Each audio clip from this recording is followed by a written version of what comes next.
Sometimes the easier route, or should I say the more comfortable route, is just simply staying put. And so we stay, and typically we stay a little longer until one day the balance sheet changes. The pain of staying becomes greater than the fear of leaving.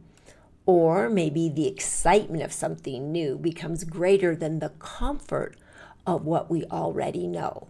And suddenly we do the thing we've been longing to do. We leave, we move, we say yes, we get the new job, and maybe we say no, but we change direction.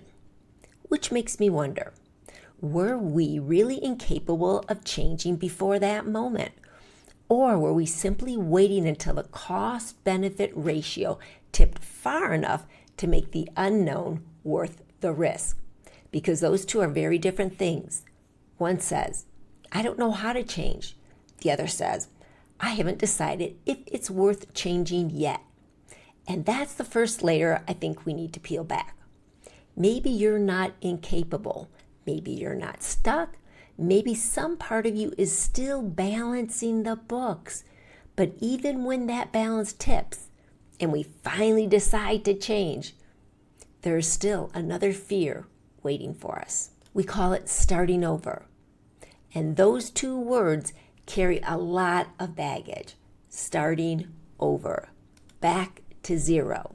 Back to square one. Build it all again. No wonder we're exhausted before we've even begun. But after starting over as many times as I have, I can tell you something very practical. I've never started from zero. Not once. Not once, in spite of how it felt. When I decided to leave the business I had spent almost 20 years of my young life creating, it was not an overnight decision. Actually, it took about 3 years for the balance sheet to shift for me. It took that long to disentangle myself from the business. I was Elisa Designs, and Elisa Designs was me. But once I disentangled my identity, something powerful happened. I knew deep within that I wasn't losing anything. Everything I had learned, all the skills, knowledge, and wisdom was within me.